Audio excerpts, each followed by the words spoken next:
Dames en heren, Dominae, Domini, oratores sodales, amici, exfere, omnibus gentibus Europae, maximo cum gaudio, vos excipio in hac aede, olim sacello postea templo ardibus liberalibus dicato. Sinite me, quaeso ut primum aliquod verbis Anglicae dicam. Ladies and gentlemen, before we start, I would like to say a few words in English, especially for those in and outside this house who are not, or not yet, used to hearing Latin. First of all, a very, very warm welcome to all of you. My name is Camillus Schutte and I am the chairman of Athenæum Illustre, the Amsterdam association that has organized this Latin conference. I would like to welcome also our speakers for today, especially also the foreign speakers from Italy, the Czech Republic, Spain, and Belgium. I also wish to thank especially all the foreign guests from Belgium, Portugal, Germany, Slovenia, England, and any other countries I may forget to mention now, for which I deeply apologize. It was not that long ago that the famous scholars Phocius and Barlaeus gave their speeches in this very place here. That was in the year 1632, when the former Athenæum Illustre started its activities. They gave their speeches in Latin. Neither was it that long ago, the 60s of the 19th century, that Latin was still spoken in the old Athenæum Illustre before this venerable institution was replaced by the University of Amsterdam.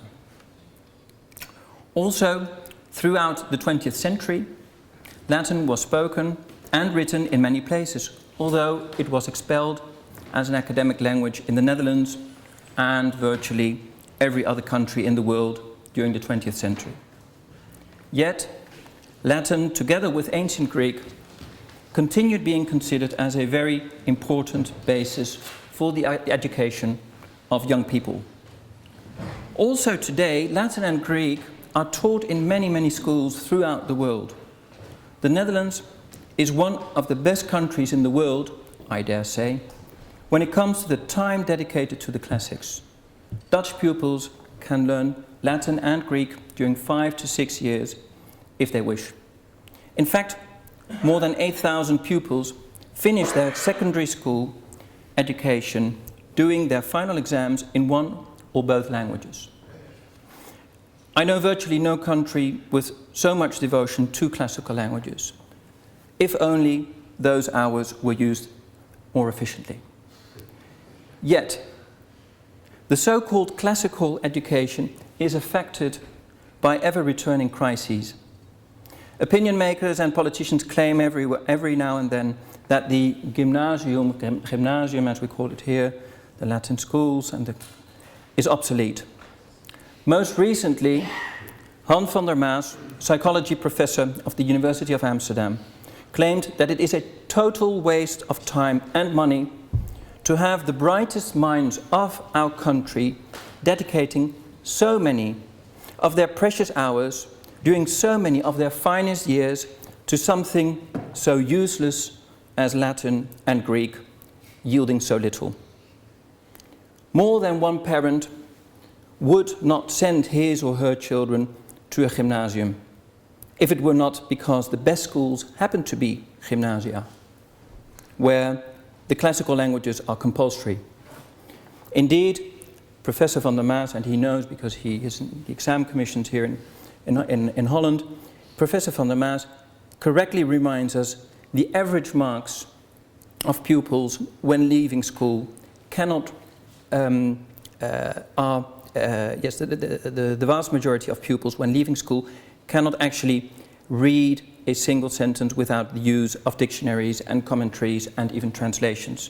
Their marks in the final exams are frightening low. Professor van der Maas, ladies and gentlemen, is, I must say, absolutely right on both points. First of all, Latin and Greek literature are perfectly useless. such as music, dance, English theatre, French literature, German poetry, Italian opera, Dutch cabaret, Chinese art, and actually any expression of any human being's feelings has no use. Cars are useful, computers are useful, telephones are useful. Why? Because a car can take us to the opera. A computer allows us to find our favorite music. And thanks to a telephone, we can speak sweet words, if possible poetry, to our beloved ones. Indeed, Latin and Greek literature belong definitely to those useless things in life that make life worth living. Moreover, Professor van der Maas is at least as right on his second point. Indeed, what our youth learns in our gymnasia, despite their huge effort, is so limited that they cannot read a single sentence without difficulty after 5 or 6 years of many hours of intensive study, at least. Exceptions, of course, there are. The pupils' despair and their parents' complaints are completely justified. How can they understand why they have to suffer so much if the language education does not do what it should do? That is, unlocking the vast and invaluable treasures of Latin and Greek literature. Because let's not confuse things. It is not the languages, it's not the languages themselves that are the goal of education in humanities and liberal arts, but the reading and understanding of the classical writings in the original. Those classical writings that constitute essential pillars of our culture and which every generation should be allowed to read without the guidance of ephemeral interpretations and translations and of the generation that happens to educate it. Yet, what the learned professor does not ask himself, Professor van der Maas, is how come? How come that the skills of the last 2 or 3 generations to read and understand Latin and Greek literature have dropped so dramatically? And now we are bumping into a paradigm of our modern society.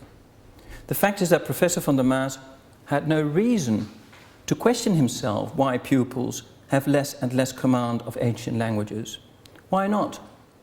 Because the very specialists who teach Latin and Greek nowadays are the first ones to claim that one needs to be very clever to master those very difficult languages, and that one can only reach a fair reading skill in Latin and Greek after many, many years of tough and hard labor.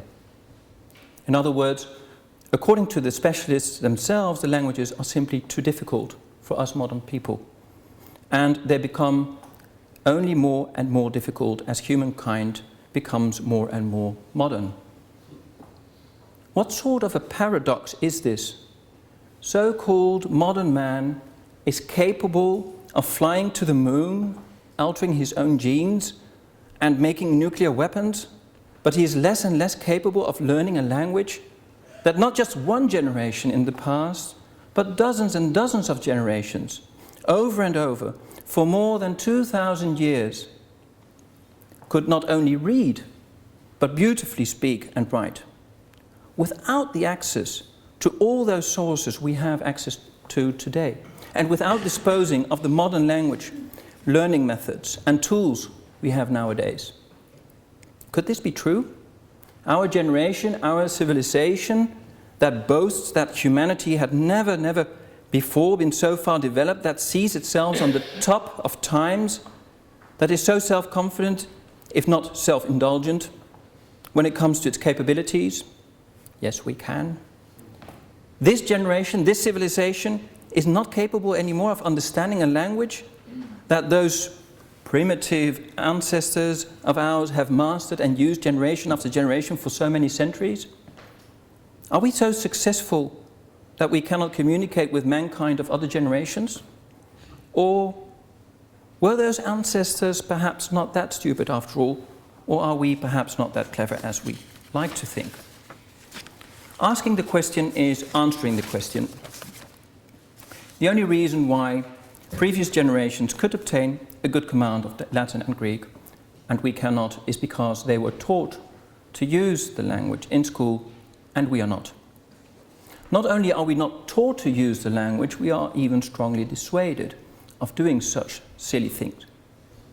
we are only to translate the language in our mother tongue or something that is supposed to be our mother tongue and nothing else. In other words, we are to learn Latin by the worst of all methods. Everyone who has ever tried to learn a non-native language seriously knows that he should forget the structure of his own language in order to have it replaced by the structure of the other language. He knows he needs to hear the sounds and the rhythm of the language that leave their print in our minds. And that language structure and sound can only be part of your mind if you stop translating and start listening to the language itself and reproducing it yourself, that is, speaking and writing it. English, you may have heard it, is not my native tongue. And yet, I can fairly well read it and understand it immediately as I read an English newspaper or as I listen to an American speaker. Perhaps I should say it the other way around, but why? Because I have learned to use the language myself. I mastered the structure of the language and the sounds are in my head, so that I know what to expect when I read and listen. In other words, it's absurd to think that people can learn a language by just analyzing the grammar and translating and not actually hearing and using the language. So let's stop dissecting and translating and let's start really listening and talking as the generations before us have always done in the past. Ladies and gentlemen, we will now listen to our most honored and learned speakers. Let us hear what they have to say about the history of Latin education, and let's discuss afterwards. Most of the speakers you will hear here will use Latin. Some will use English, and during the debate, you yourselves, you may ask your questions in Latin, English, or Dutch, as you may please. For those who are not used to listening to Latin, please take your time to getting used to the sounds and structure of the language. You will hear different accents and ways of speaking of the speakers as they come from different places, like is the case with all universal languages. But you will find out that accents and pronunciation are not an issue. The language is the same. Let the flow of words penetrate your minds through the most natural way we learn languages, and that is your ears. By listening, you will see how expressions and sentences that are difficult to translate are perfectly well understandable if you listen to them immediately. The speeches will be recorded, and some of the speeches will be made available in writing also on our website, so that you will be able to listen and read back the arguments.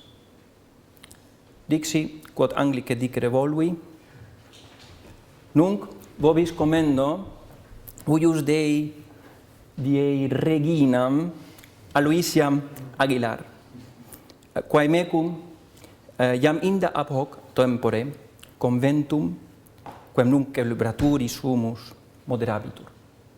Quae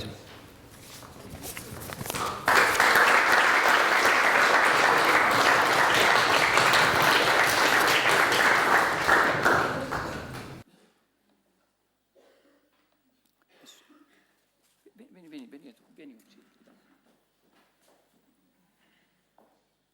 dictantum